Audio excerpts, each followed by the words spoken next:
Sim, houve um congresso do Partido Comunista Português neste fim de semana, mas já lá vamos. O que esta comissão política quer discutir, e assume, ao contrário das outras comissões políticas de cariz mais partidário, o que queremos discutir é presidenciais.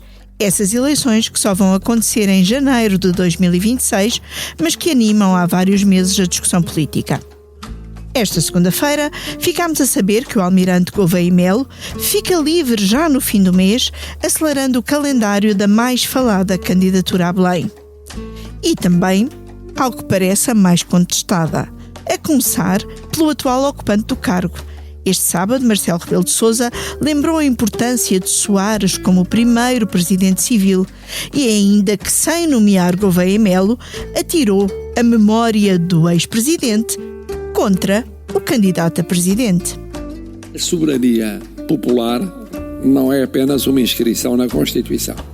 Mário Soares foi o exemplo de quem acreditou nisso e viveu isso toda a vida. É o povo quem mais ordena. Não é uma inspiração providencial. Não é um messianismo vindo do mesmo ou de outro planeta. Tem de ter legitimidade popular. Daí a luta de Mário Soares depois da ditadura, durante a Revolução. O almirante quer ser suprapartidário e o atual presidente critica quem desvaloriza o papel dos partidos. Que os partidos? O Chega, que já tinha admitido o contrário, anunciou que não apoiará o militar e que terá um candidato próprio, mas mudanças de opinião no Chega também são de todas as semanas. O líder do PS, por seu lado, afasta qualquer apoio. Saltar dessa missão para a Presidência da República é um salto muito grande. Obviamente que um Presidente da República é muito mais do que liderar uma missão com sucesso, neste caso da vacinação. Pedro Nuno Santos, que numa entrevista no fim da semana passada, disse que ainda não é tempo dos partidos discutirem ou falarem de presidenciais. Pelo menos não é o tempo do PS. Este ainda não é o tempo dos partidos, pelo menos não é ainda o tempo do PS, é o tempo das diferentes personalidades se posicionarem. E depois, com o tempo, no momento certo, o Partido Socialista apoiará um candidato. Vamos apoiar, que é coisa que, aliás, não se fez nos 2 últimos atos eleitorais e, do meu ponto de vista, errado. Também no PS, o que é verdade numa semana não quer dizer que continue a ser na seguinte. Apesar de já por várias vezes ter dito que primeiro era preciso esperar pela apresentação das candidaturas, Pedro Nuno Santos, afinal, já começou os contactos com os candidatos a candidato e foi almoçar com António José Seguro e Mário Centeno. E é de tudo isto que vamos falar nesta comissão política, onde espero guardar um bocadinho para o PCP. E esta semana temos os camaradas habituais. O camarada brigadeiro, membro do Comitê Central, Vítor Matos.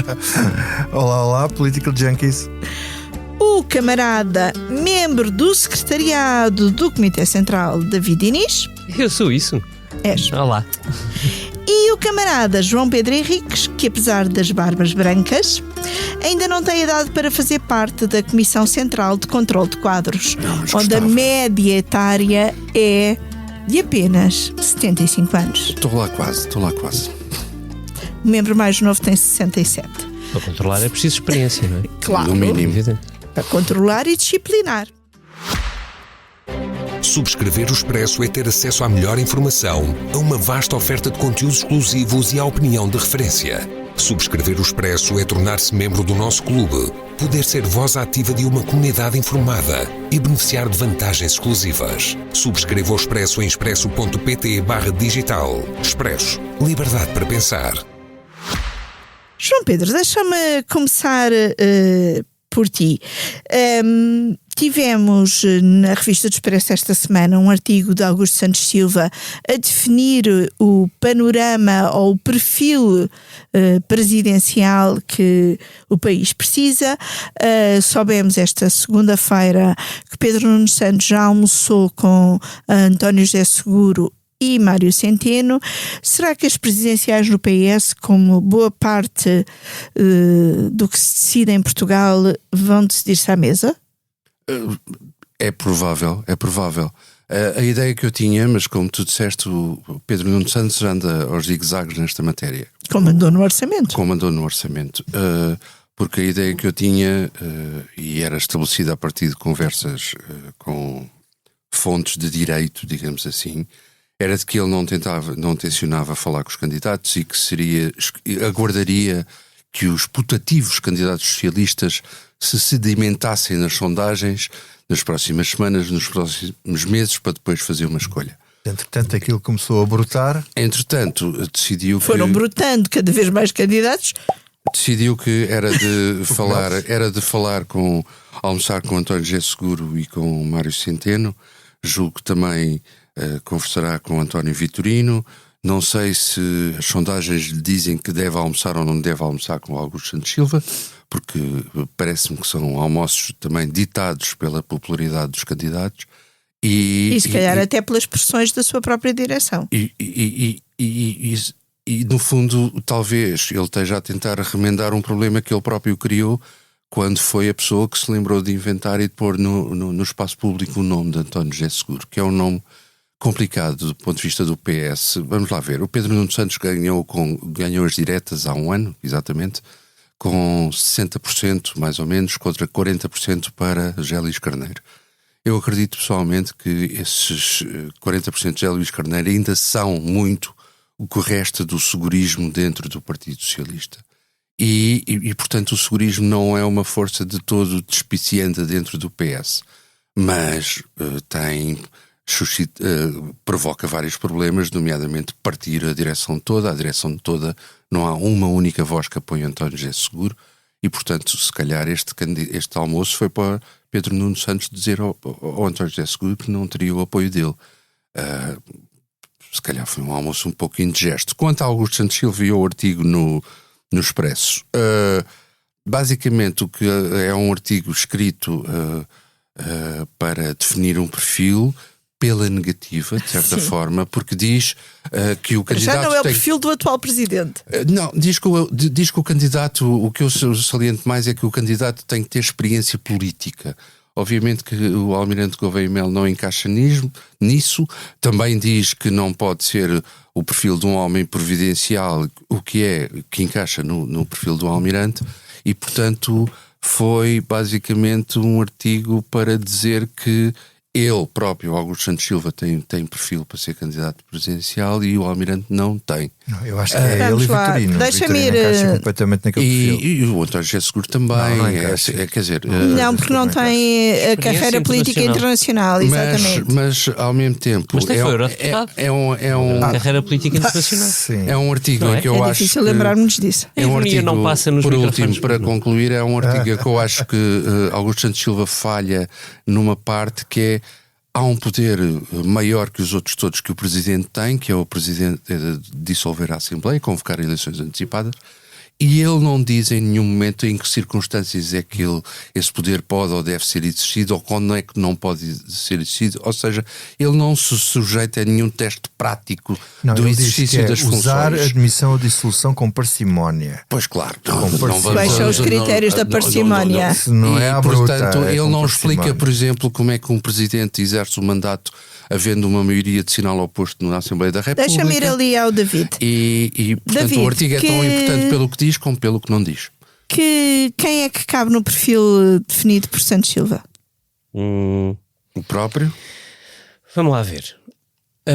O próprio, evidentemente que sim. O Mário Centeno encaixa tranquilamente. E o António Vitorino também.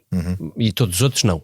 E todos os outros é à esquerda e à direita, quer dizer, não sobra ali ninguém, não é? Sim, não sobra nem Marcos Mendes. Os comentadores é para o Mendes e para o Paulo Portas, os ditadores ou pretendentes ditadores é para o Gouveia Melo, não, quer dizer, não sobra. Não, é um texto muito bem escrito, com enorme inteligência, porque o Santos Silva tem esse lado literário muito com uma apurado. maldadezinha deliciosa. Várias, pelo caminho, várias. Mas é digamos assim, um texto de pontapé de saída.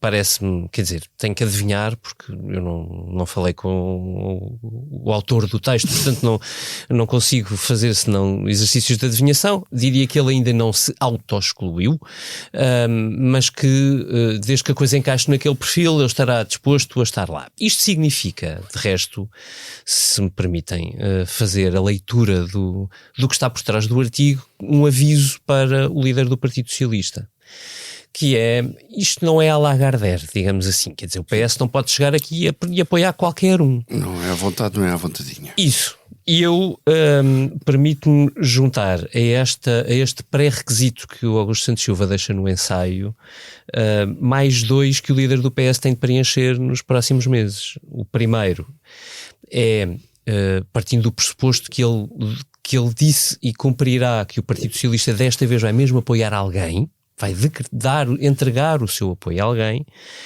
Pedro Nuno Santos tem de evitar... Ele reafirmou isso na última semana. Tem de evitar uma coisa que ele próprio tornou muito mais difícil, que é que apareça mais do que um candidato da área do partido. Porque se aparecer mais do que um candidato pode haver uma situação dramática, é uma segunda volta em que o PS não está. E tem que declarar o apoio a alguém. Isso é verdade, mas porque imagine-se uma segunda volta com Almirante e Marcos Mendes. É isso. Quer dizer, o que é que o PS diz? Mas deixa-me dizer outra coisa, que é, eu concordei inteiramente contigo, e permite-me acrescentar, talvez seja por isso que Pedro Nuno Santos decidiu almoçar, ou jantar, quiçá, ou tomar um café, um chazinho, com alguns dos candidatos. Às vezes fazia-lhe falta um chazinho. Não é? Era bom, um chazinho. Está frio, estes dias estão frios, um chazinho. Carry on. Que para garantir uma segunda volta não lhe basta ter o melhor dos candidatos do lado do Partido Socialista, provavelmente.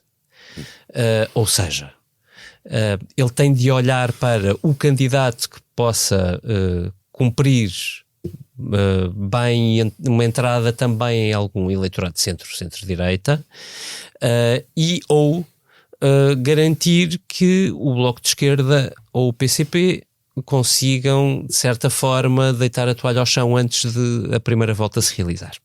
E isto não é nada fácil, para não dizer que no sítio onde o líder do PS se meteu aparenta ser bastante impossível. E ele já mostrou alguma dificuldade em sair de sítios difíceis.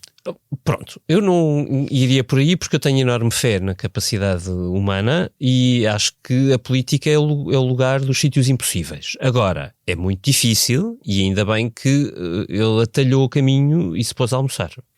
Vítor, tu que serás a pessoa a esta mesa que melhor conhece o Almirante, que já escreveste um texto sobre aquilo que é possível perceber do pensamento de Gouveia e Melo. Por um lado, não é um bocado injusto estes ataques que lhe vão fazendo? E, por outro, como é que se explica que até o atual Presidente da República tenha algum tipo de pronunciamento público a tentar barrar caminho ao Almirante Henrique Gouveia e Melo? Pois, nós sabemos algumas coisas que pensa o Almirante e, ao contrário do que tem sido voz corrente, ele não pode ser nem automaticamente nem de forma implícita colado a uma direita radical, a uma extrema-direita ou a nada que se pareça. Não é por ser militar que se é de direita. Não, então, quer dizer, nós, pela experiência do próprio 25 de Abril e que ao que seguiu o PREC, os militares que fizeram o 25 de Abril e que derrubaram o regime eram de direita, de extrema-direita, de centro e de esquerda e de extrema-esquerda. Havia de lá tudo, e como se viu nos tempos seguintes. E, portanto, os militares são pessoas como as outras. E que pensam. E há lá tudo dentro da instituição militar. O facto de ser a autoridade militar, que é outra coisa que assusta muita gente, o ser autoritário, o autoritarismo ou o caudilhismo, não é também uma característica que seja obrigatória de um militar. Um militar pode saber usar a sua autoridade sem ser autoritário. Agora, eu com isto tudo não estou a dizer que o Gouveia e Melo é ou não é assim, porque em grande medida é um melão por abrir do ponto de vista político. Bonita frase. Gouveia e Melo é um melão por abrir. É um melão branco, que é da Marinha. O melão verde é o melão vice-versa. Não aprofundemos este assunto. Por exemplo, porque é que Marcelo não quer ver um militar em Belém? Eu já te digo o que é que acho sobre isso. Mas antes disso, deixa-me falar do Santos Silva, porque não me deixaste de falar do Santos Silva.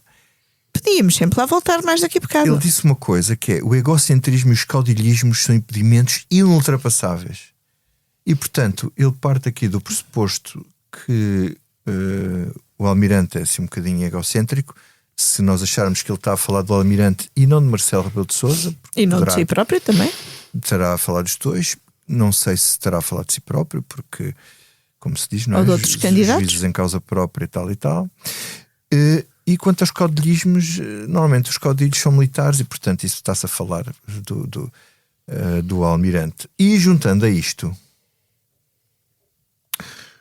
o que diz Santos Silva, que rebenta aqui com o Marcelo, mas pronto, isso é outra coisa.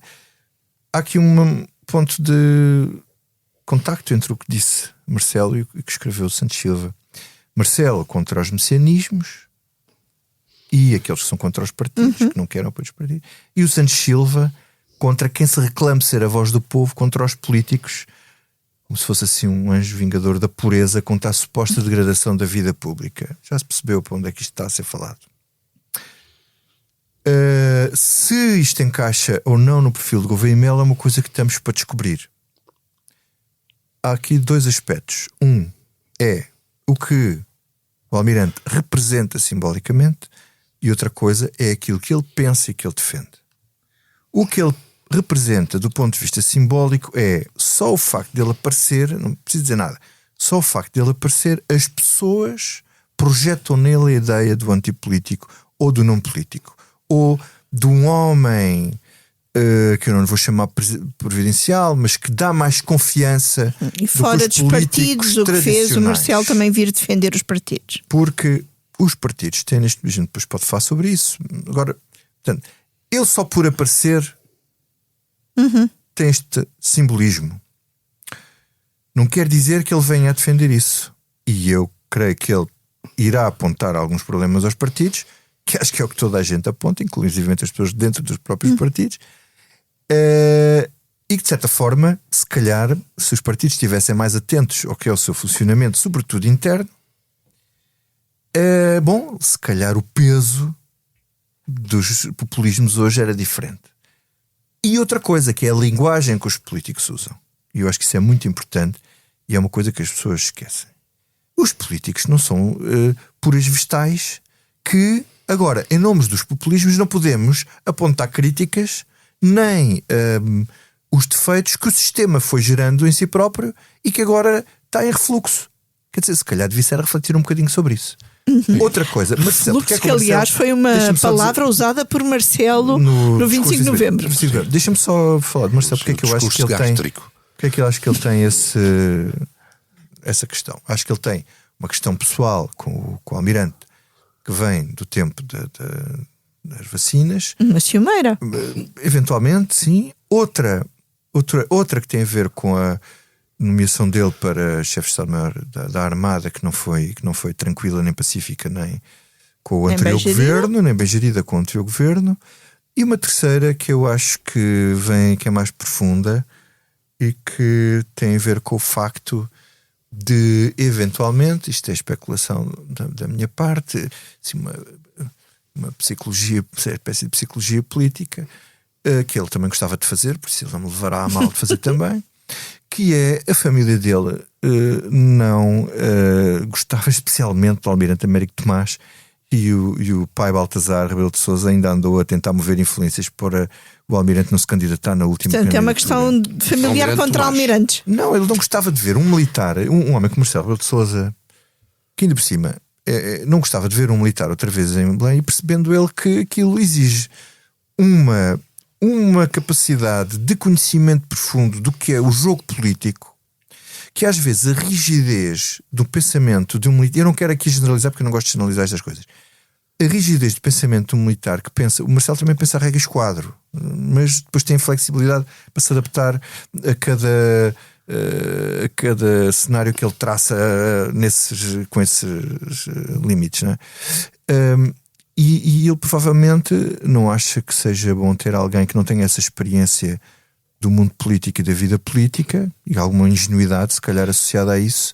E outra, só para arrematar, curiosamente faz 100 anos em 2026 que se iniciou o ciclo de presidentes militares com o golpe de 28 de maio de 1926, E faz 40 anos que acabou o ciclo de presidentes militares com o presidente antes em democracia, e não deixa de ser do presidente Soares. interessante que foi pelo civilismo, que foi depois do civilismo tal que nós achamos que somos um país completamente europeu. João Pedro, tu até já tinhas escrito que Marcelo queria evitar uma candidatura do Almirante. Gostava muito que ele se tivesse renovado o mandato na Armada.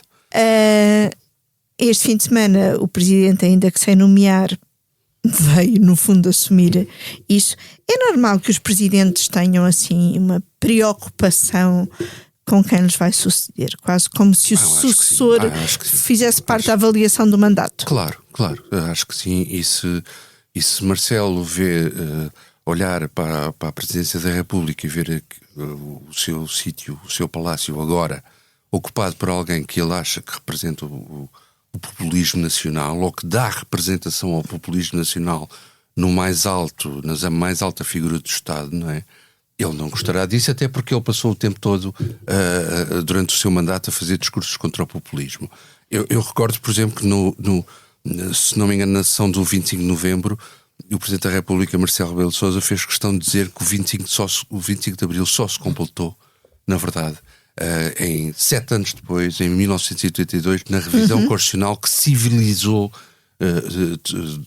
de forma definitiva o regime, que acabou com o Conselho da Revolução. Quanto ao Almirante, eu acredito, evidentemente, no camarada Vítor Matos, quando ele nos diz que o perfil de populista não encaixa verdadeiramente em Gouveia e Melo. Acredito que ele seja uma pessoa moderada, é mais a questão simbólica, etc. Mas também acredito... Pode haver um populismo de centro. Sim. A definição de populismo é o bom povo contra as elites corruptas. Mas o Presidente Marcelo, um destes dias, num discurso qualquer, também já fez a distinção entre o popular e o populista. Pondo-se ele do lado...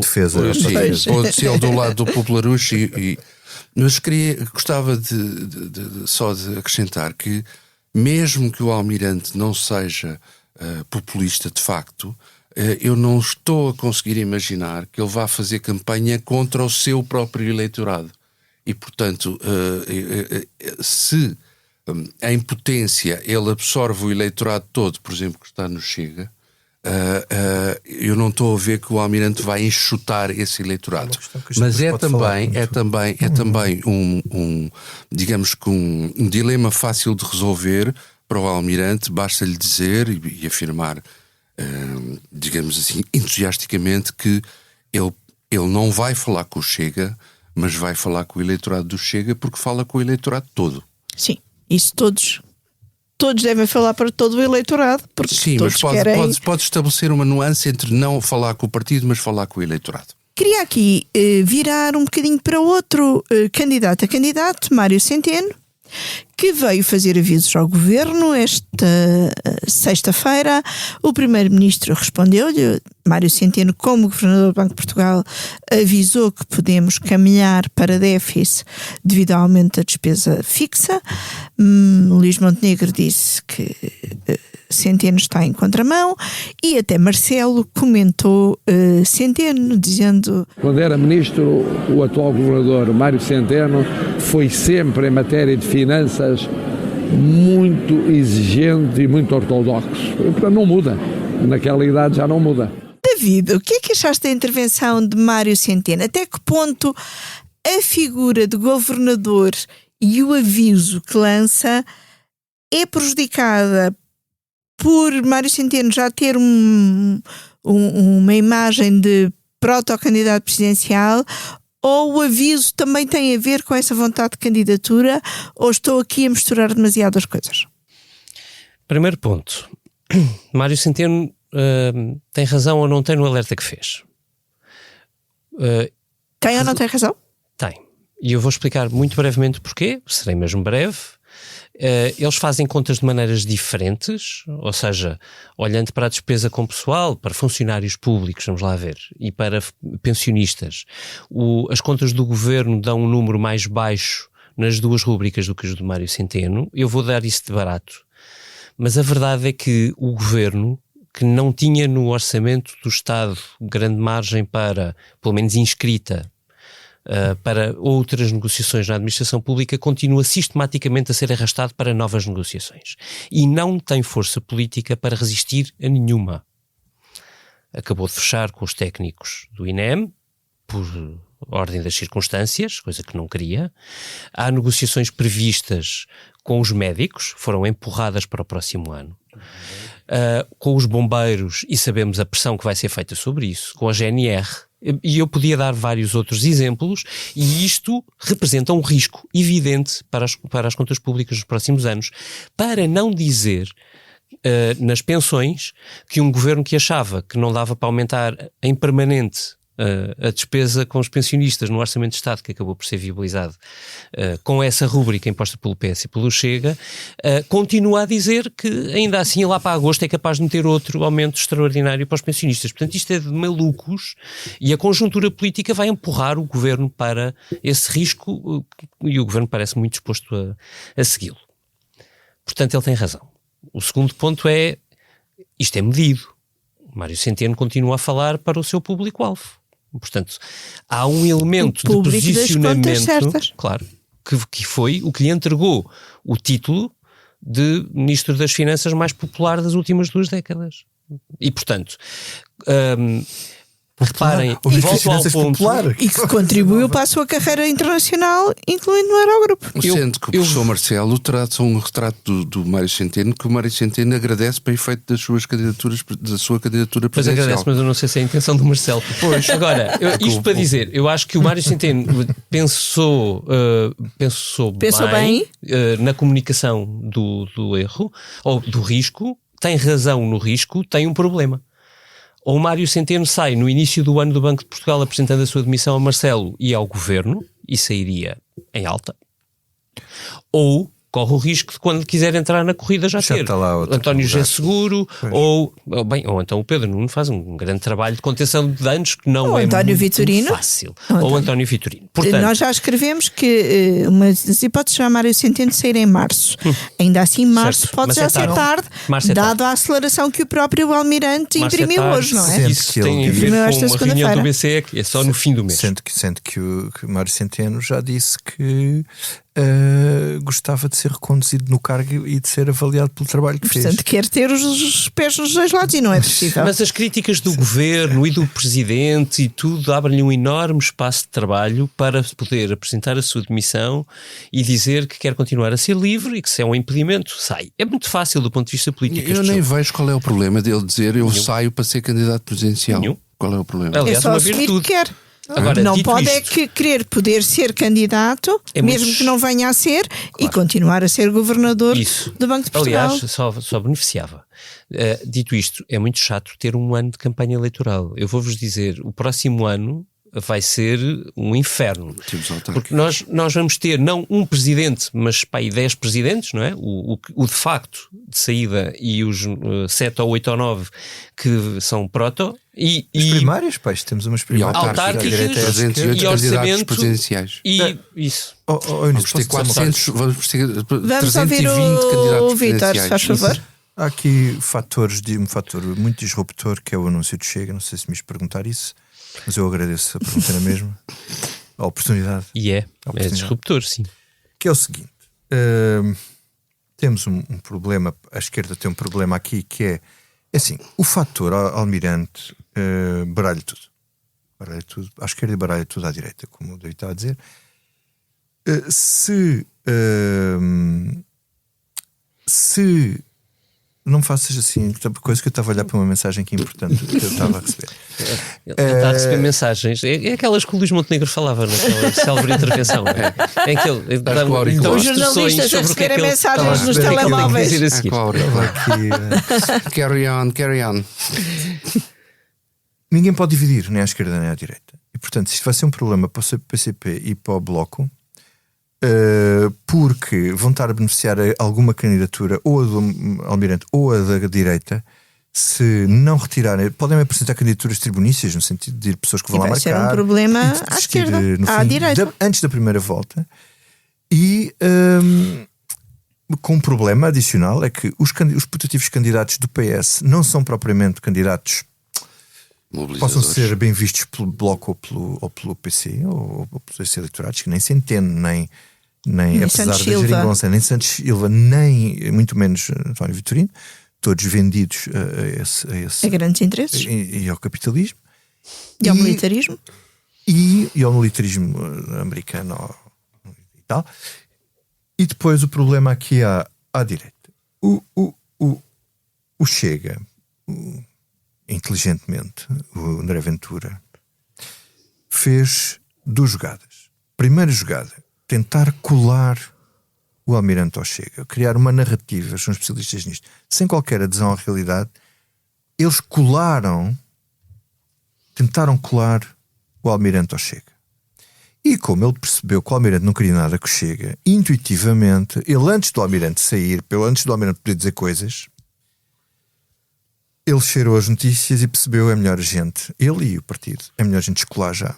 E apresenta aqui a possibilidade de uma candidatura. Pode não haver, pode haver. Mas porquê é que o Chega tem que apresentar uma candidatura? E muito provavelmente será o André Ventura, se for outro qualquer, que corre risco de ser um desastre completo. Então já Correia desta vida. É porque ele tem que fixar eleitorado. E não é só fixar eleitorado, porque ele até pode fazer mais uma vez também uma candidatura tribunícia que desiste no fim quando chegar ali o momento do fim da primeira volta. Que é, eles vivem das narrativas e da presença mediática, e se o Chega desaparece do radar, é uma perda muito grande para eles. Portanto, faz todo o sentido da perspectiva do Chega e do próprio Ventura ir para a campanha e manter ativo tudo aquilo que é o seu discurso. O problema aqui é que, se ele for a votos, esquece o PSD. Ou esquece, porque nós não sabemos a dinâmica de campanha do Almirante, e no limite, agora aqui vou pôr isto, no limite dos limites, com uma campanha que pode estar a dividir votos em 3 candidatos à direita, porque o Almirante, em teoria, entra mais na direita do que na esquerda, independentemente das posições dele, não está livre do Chega poder ambicionar, tendo tido 18% em legislativas. Eu acho que pode cair, mas eu não vou, isto não dá para estar a fazer previsões. Teremos ele pode ambicionar uma segunda volta. Para prever e analisar. Meus caros, queria fazer uma pequenina ronda sobre o que é que vos ficou do Congresso do PCP. Eu estive lá, vocês não estiveram. João Pedro, do que te foi chegando, o que é que salienta? Salienta a votação do Comitê Central, que teve umas abstenções e uns votos contra. Eu não tenho memória de abstenções é mais ou menos disto ser normal ou conhecido, etc. E, portanto, se calhar há ali um processo qualquer em curso de renovação do Comitê Central que nós não estamos a perceber, não conhecemos as pessoas, etc. Mas se calhar há tensão dentro do partido com a liderança de Paulo Raimundo. De resto, sente-se dentro do quadro do PCP, que é um quadro de muita contenção verbal, de um ambiente de tudo ou nada. Ou seja, o Partido Comunista, obviamente, que sente que nas próximas legislativas pode ter nova perda. Nas próximas autárquicas são muito difíceis porque há vários presidentes do PCP que terminam o mandato e, portanto, 12 em 19. Há uma necessidade que se tornou progressivamente mais desesperada de travar perdas. E há um enconchamento que se verifica nas autárquicas quando o PC decide, não há entendimentos com o PS, porque o PS e o PSD é tudo a mesma coisa e, portanto, isso parece-me que é já tenta fugir desse enconchamento fazendo um apelo a independentes. É uma reação da direção do PCP a ir ao encontro, digamos assim, das reservas dos setores mais ortodoxos do partido que nunca gostaram da geringonça nem dessa ideia. David, e a ti? O que é que te ficou? Olha, eu, na verdade, o que acompanhei, para ser muito sincero, do Congresso foram os textos que Vossas Excelências fizeram durante o fim de semana e há muitas imagens televisivas, muitas peças televisivas que foram passando e eu sistematicamente encontrava a palavra resistir.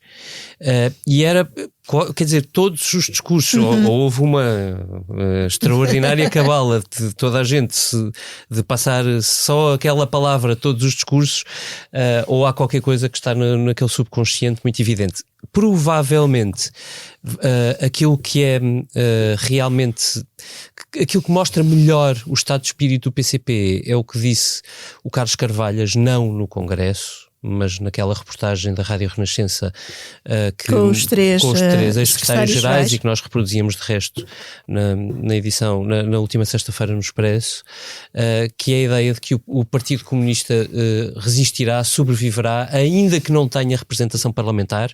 Só esta ideia é suficientemente marcante para perpassar todo um Congresso. Dito isto, veremos como é que são as autárquicas. Eu acho que há aqui um fator que é importante quando o PCP fala de resistir, essa palavra é levada a sério, não é bem como resistir na IEL ou resistir significa não crescer, significa aguentar, ou seja, perderam e aliás João Ferreira perderam a ambição de crescer. Teve uma intervenção muito significativa no Congresso, assume que o processo que querem fazer é longo, ou seja, a situação é tão difícil que precisam de tempo para, entre aspas, rearmar. Mais 100 anos? Não sei. Mas o capitalismo é mais velho, sabes? Vítor, que salientas tudo que leste ou ouviste do Congresso do PCP? Olha, o PCP é um partido muito complexo e varia muitos layers, muitas camadas de leitura, mas indo para as mais óbvias e simples, essa ideia, acho que concordo com essa ideia da resistência do David, que leva a outra questão, que eu acho que é uma questão fundamental no PCP, é que o partido, a representação parlamentar, as câmaras é diferente, mas a representação parlamentar, por exemplo, nunca foi exatamente...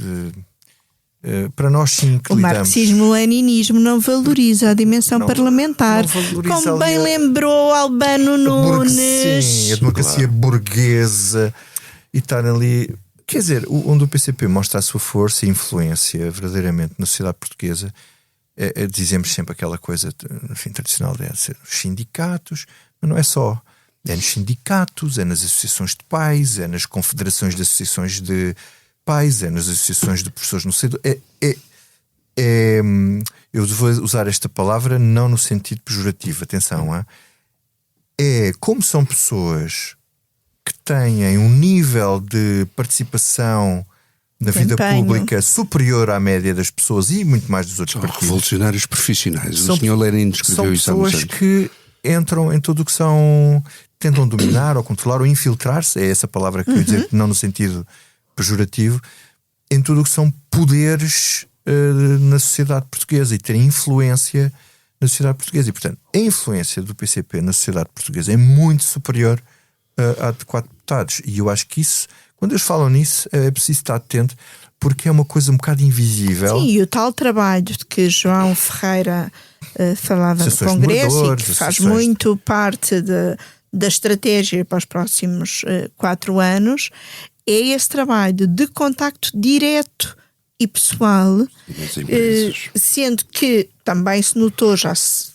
notava um bocadinho antes, também se notou no Congresso, que sentem que estão a perder, incluindo essa dimensão de infiltração capilar, seja nos trabalhadores, seja noutras áreas da sociedade, e portanto é preciso voltar a fazer esse trabalho a capilar, no fundo quase que recuar para ganhar forças, mudar um passo atrás, apesar do antimilitarismo que eu muito ouvi no fim de semana. Sim.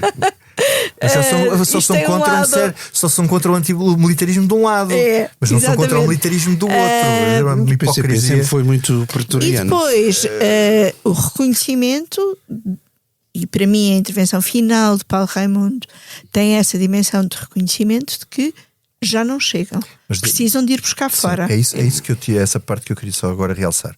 Há aqui uma frase no vosso texto que eu acho fundamental do discurso do Paulo Raimundo, que ele diz: mobilizemos comunistas, ecologistas, independentes, todos independentemente das suas opções partidárias. Sim, é muito relevante.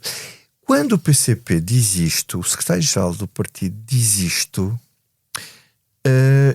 isto, apesar de todo o discurso de fechamento e parente concha, como estava a dizer o João Pedro, isto parece que há aqui alguém que está a tentar fazer uma abertura do partido, ou ver aqui uma nesga para haver uma abertura do partido. É uma abertura a outros que não o PS, que não a esquerda e até a que dissidentes existe. do PCP. Sim. Mas É a até abertura esta- a pessoas que saíram Mas do mesmo a PCP história- para não é voltarem. só, mesmo a história dos dissidentes é incrível, porque o Carlos Brito respondeu-lhe quando foi questionado se ele voltava e disse, Mas eles depois sim, também fazem se uma acabarem distinção se acabarem entre com o- dissidentes bons e com o dissidentes marxismo- maus. com o marxismo-leninismo e com o Centralismo e com democrático. o centralismo democrático, eu volto. Quer dizer, isto é um partido que. Mas Albano Nunes e Vasco Cardoso, outro importante dirigente Albano Nunes é muito comunista, importante. Albano Nunes tem 83 anos, É muito importante. é o autor da generalidade dos comunicados sobre política internacional do PCP, e Vasco Cardoso, bastante mais novo, é um dirigente muito relevante no PCP,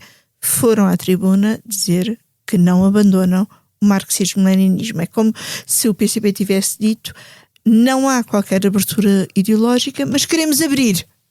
Sim. E não sei até que ponto é possível abrir sem, seja como for, sem abertura ideológica. Podem, Vocês no precisam sentido de quiserem saber. emergência, desculpem, é só para dizer isto, podem no sentido de emergência, se o PCP conseguir incutir naqueles que se foram desiludindo muitas vezes com o partido ao longo dos últimos 10 anos, 15 anos, um certo sentimento de urgência de que estão a lutar pela sobrevivência do partido, isso pode levar de volta algumas pessoas. Agora, tem um risco grande, não é? Que fique muito sólida na cabeça e nos espíritos de toda a gente que o PCP está à beira da extinção. Esse é um problema. Meus caros, a conversa vai longa e podíamos ficar aqui o resto desta tarde. Avante, camarada. Mas, avante, camarada, vamos ao que não nos sai da cabeça. E, Sr. Deputado, é algo que não me sai da cabeça e acredito que é essa a minha única preocupação. David, o que é que não te sai da cabeça? Olha, eu estava aqui a pensar se podia dizer isto ou não, mas vou dizer assim de uma maneira mais... tenho uma certa incompatibilidade no que toca a falar de cultura, porque uma pessoa muito próxima de mim trabalhou na cultura até recentemente, mas se calhar a propósito das declarações da atual Ministra da Cultura posso pelo menos dizer o seguinte... Eu estou a falar do CCB e das noções do CCB, etc. Eu ontem, depois de ouvir muitas coisas sobre o assunto e ter ouvido a Ministra muito atentamente, fui ver a programação do Centro Cultural de Belém para o próximo ano. Ela está disponível online, é muito extensa, demora um pouco para as pessoas menos habituadas a guias culturais e exige algum trabalho de análise, cuidado, para perceber o que é que ali está. E eu gostava muito de recomendar à Ministra da Cultura, a senhora Dalila Rodrigues, que entrasse em ccb.pt e fosse ver aquela programação, porque é de todos os espaços culturais da capital onde nós moramos, eu moro, claramente o sítio que tem melhor programação para o ano que vem. E com isto me retiro. João Pedro Henriques, o que é que não te sai da cabeça? Não me sai da cabeça o facto do Tribunal da Relação, a semana passada, ter confirmado para o líder neonazi Mário Machado uma pena de prisão de 2 anos e 10 meses de prisão efetiva por causa de um tweet que ele escreveu em que Incentivava a violação de mulheres de esquerda. incentivava a violação e dizia que as mulheres de esquerda deviam ser forçadas à prostituição.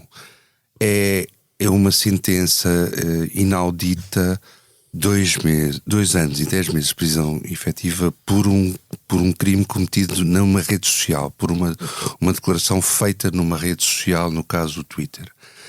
E julgo eu ser inédito. Ou seja, até agora os tribunais portugueses, sempre que se mete a questões de liberdade de expressão, são muito tolerantes, mas aparentemente essas coisas, há aqui um refluxo, digamos assim. A sentença de prisão efetiva é determinada pelos juízes da relação. Pode haver ainda recurso para o Tribunal Constitucional. Eu estou curioso para ver se o Tribunal Constitucional se vai dedicar a uma extensa discussão sobre liberdade de expressão e não liberdade de expressão, e até onde é que pode ir ou até onde é que não pode ir. Mas a pena de prisão efetiva determinada para o Mário Machado é estabelecida pelos juízas, as 3 juízas, com base na, abre aspas, carreira criminosa do Mário Machado. Ou seja, eles constatam que a carreira criminosa de Mário Machado é de tal forma extensa que não há nenhuma pena de suspensa que possa ter um efeito pedagógico de o fazer recuar. Ele nunca recua, apesar de já ter estado preso, condenado, etc, etc. E, ao mesmo tempo, só para terminar, também houve um tribunal que deu avanço a uma queixa de jornalista da SIC, Pedro Coelho, contra dirigentes do Chega que aproveitaram redes sociais para o ameaçarem por causa de uma reportagem sobre o Chega emitida pela SIC. Ou seja, sucedem-se sentenças judiciais já com pesadas em relação a crimes cometidos, digamos assim, pelo extremismo de direita e pela direita radical e que implicam sempre, embora de uma forma apenas oral, mas subentendem sempre uma violência física. E isto é um caminho novo que eu estou curioso para saber como é que vai evoluir. Vítor, a ti o que é que não te sai da cabeça? Olha, não me sai da cabeça um livro que eu comecei a ler e que tive que interromper, mas espero agora voltar rapidamente agora nos natais, etc. Que é Beyond the Big Lie, Para Além da Grande Mentira. É um livro de Bill Adair, o jornalista que fundou o PolitiFact e que reflete sobre a questão da mentira na política, contrariando até uma primeira impressão que ele tinha, e isso é um subtítulo do livro. Ele achava que tanto democratas como republicanos mentiam de igual maneira, mas ele diz que ele tem de explicar porque é que os republicanos mentem mais nos Estados Unidos, os conservadores, e porque é que isso pode queimar e acabar com a democracia tal como a conhecemos. O reino da pós-verdade. Muito obrigada, meus senhores.